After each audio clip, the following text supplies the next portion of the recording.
विमल पोलो जोबा केसरी, हर पल मनाओ केसरी त्योहार। कंचना यादव को लाइए। कंचना, क्यों इतना बड़ा मुद्दा बना रहे हैं आप इसको?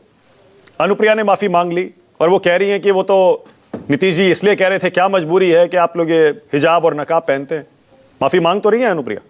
देखिए, अगर हिजाब, नकाब, पर्दा, बुर्खा और ये तमाम जो प्रथा चली आ रही है, अगर उसके खिलाफ आपको आंदोलन करना है, उसमें सुधार करना है, तो आंदोलन करिए ना। मुख्यमंत्री को कौन ये जो है इजाजत देता है कि आप किसी का हिजाब खींचिए, आप किसी का पर्दा खींचिए? ये मुख्यमंत्री के पास ये नहीं है अधिकार। मानक जी, आपको भी मालूम है कि चाहे प्रधानमंत्री हो चाहे मुख्यमंत्री हो, उनके स्टेज तक अगर कोई महिला जाती है या कोई पुरुष भी जाता है तो उसका प्रॉपर वेरिफिकेशन होता है, सिक्योरिटी होती है, महिला सिक्योरिटी होती है जो चेक करती है, जरूर उनके आईडी कार्ड से मैच कराया गया होगा। तो ऐसा क्या है कि क्या मुख्यमंत्री नीतीश कुमार पहली बार किसी को ज्वाइनिंग लेटर दे रहे हैं? क्या पहली बार किसी मुस्लिम महिला को ज्वाइनिंग लेटर दे रहे हैं कि उनको हिजाब खींचने की जरूरत पड़ गई? इसका मतलब दिखाता है कि या तो दो कारण है। पहला कि वो मानसिक रूप से वो ठीक नहीं है, जिसके बारे में हम लोग बार बार कहते आए हुए हैं, और पहली बार नहीं है।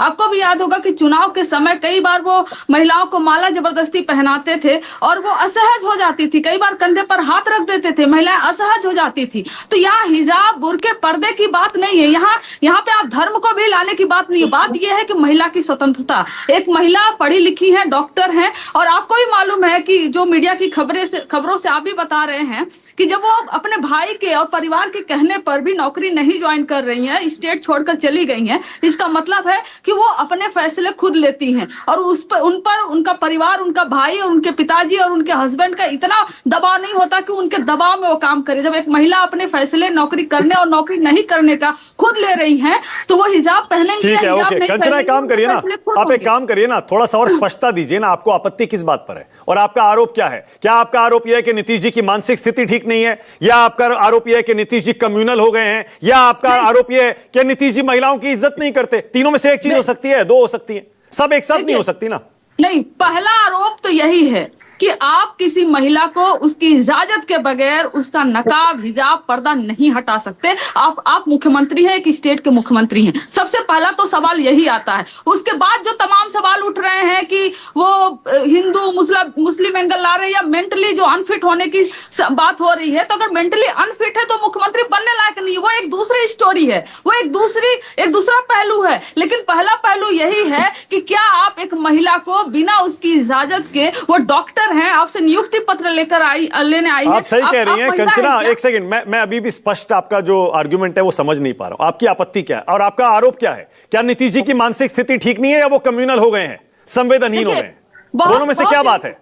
देखिए, बहुत सिंपल सा है। मैंने आपको मानक जी बता दिया कि मैं ये पहनी हुई हूँ जैकेट, और मेरे परमिशन के बगैर अगर कोई इसको खींचने की कोशिश करे तो मैं 2 थप्पड़ जड़ दूंगी।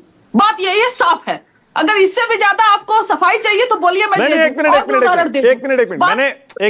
मैंने बिल्कुल कहा, आप सही कह रही हैं, लेकिन मैंने आपसे ये पूछा ये क्यों हो रहा है? नीतीश जी की मानसिक स्थिति सही नहीं है या वो संवेदनहीन हो गए हैं, कम्युनल हो गए हैं? अब इसकी सफाई तो खुद अनुप्रिया जी देंगी।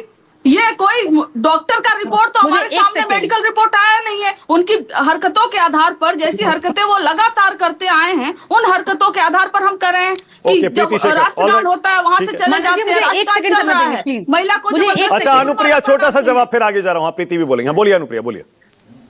मानक जी, मैं कम से कम यहाँ पे कंचना जी से और जेवा जी से एक आपत्ति और मैं चाहती थी जो दर्ज की। मुझे लगता है कि राजनीति के इतने नीचे स्तर पे नहीं होना चाहिए कि आप किसी पार्टी के प्रवक्ता हैं और किसी दल से आप जुड़े हुए हैं तो इसलिए आप आपत्ति दर्ज नहीं कीजिएगा। मैंने पहले भी कहा कि मैं डिफेंड नहीं कर रही हूँ, लेकिन मैं अशोक गहलोत जी के वीडियो के बारे में भी कह रही हूँ। इतनी त्राहिमाम मचा रही हैं, इतनी बातें हो रही है और मैंने माफी भी मांगी है, लेकिन आपके जुबान से एक शब्द नहीं निकला, क्योंकि आप एक राजनीतिक दल की प्रवक्ता हैं, आप किसी इंडिया अलायंस से जुड़ी हैं, तो आप आपत्ति दर्ज नहीं कीजिएगा। और थप्पड़ मारने की बात अगर करें तो मैं फिर कह रही हूँ कि ये किसी को इजाजत नहीं है किसी भी महिला के शरीर को या किसी को टच करने के लिए। लेकिन एक मुखिया होने के नाते एक कर्तव्य भी बनता है कि जिस महिलाओं को मैंने सशक्त किया है, मैं उनसे पूछूं कि आपकी क्या मजबूरी है कि आप शक्ल छुपा ठीक है करके कंचना, अपनी अशोक गहलोत के उस बिल्कुल। वीडियो पर क्या कहेंगी जिसमें वो घूंघट पर बात कर रहे थे? बोलिए। बिल्कुल, मैं अनुप्रिया जी की को। बात से, सुनिए, नहीं अनुप्रिया जी गुस्सा मत होइए इतना, मैं आपके बात से सहमत हूँ। जब मेरे साथ भी गाली गलौज और ट्रोलिंग हुई थी, आप खड़ी हुई थी, वहां पर भी आप खड़ी हुई थी, मैंने आपको अप्रिशिएट किया था। अशोक गहलोत हो या चाहे नीतीश कुमार हो, दोनों हो, अगर बिना इजाजत के किसी का पर्दा और घूंघट और कुछ भी उठाते हैं तो उसको कंडेम करेंगे। और ये वीडियो नीतीश कुमार जी के आने के बाद अशोक गहलोत का वीडियो आया और उसमें 50+ हमको लगा जिनका वो पर्दा उठा रहे हैं, वो 50+ कुछ है। क्या उनके बिना इजाजत के अशोक गहलोत जी ने उठाया तो वो भी कंडेम करेंगे? यहाँ पर राजनीति नहीं है, यहाँ बात महिला की अस्मिता, गरिमा की और इजाजत की है।